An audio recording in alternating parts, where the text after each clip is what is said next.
began to walk into the river. Christian began to sink, crying out to his good friend Hopeful. He said, "I sink in deep waters, the billows go over my head, and all his waves go over me." Hopeful said, "Be of good cheer, my brother, I feel the bottom and it is good." Then said Christian, "Oh, my friend, the sorrows of death have overcome me. I shall not see the land that flows with milk and honey." And with that, great darkness and horror fell upon him, so he could not see anything in front of him. In a great measure, he lost his senses. He couldn't remember or talk with any order of those sweet things that he had met on his pilgrimage.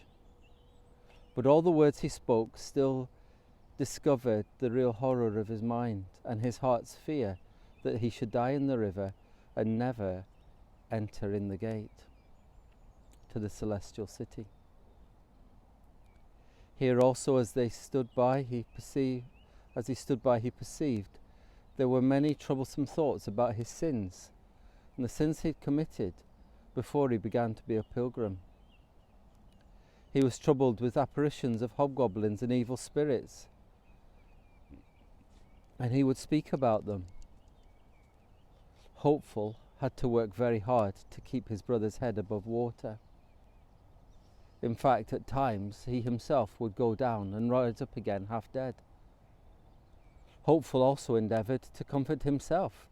"Brother," he says, "I see the gate and men standing to receive us." But Christian would answer, it's you they're waiting for. You've always been hopeful ever since I knew you." And he had to reply to Christian, "Oh, brother, let's rise. Let's rise. You've quite forgotten what it says in the Bible. There are no bands in their death, their strength is firm. They are not troubled as other men, neither are they plagued like other men. The troubles and stresses you go through in these waters are no sign that God has forsaken you, but are sent to try you, so that you will call to mind those things that are good, and that you will receive his goodness and trust in him in your distress." I saw in my dream that Christians started to ponder on these things for a while. And so Hopeful added another word, "Be of good cheer, Jesus Christ will make you whole." And with that, Christian broke out in a loud voice, "I see him again. He tells me, when you pass through the waters, I will be with you. And when you pass through the rivers, they will not overflow you." They took courage. The enemy was after them still at this point, until they had gone over. But presently Christian found himself with ground to stand on, and so it followed that the rest of the river was shallow, and they got out. Now on the bank of the river on the other side they saw two shining men. They were waiting for them, and as they came out the river they saluted them and said, "We are ministering spirits sent to minister to those who shall be heirs of salvation." And thus they went towards the gate.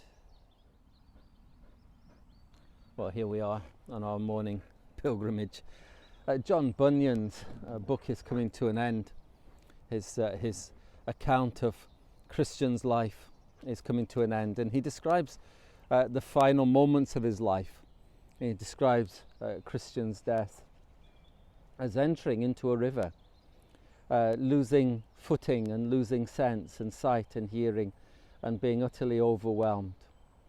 But he has Hopeful with him, and Hopeful keeps encouraging him, pointing him to the great city that lies before him, bringing to his mind Scripture, God's own very words, and so that the passing from this life into the next life, though a distressing experience in a way, is also one full of hope and faith and Scripture and Bible.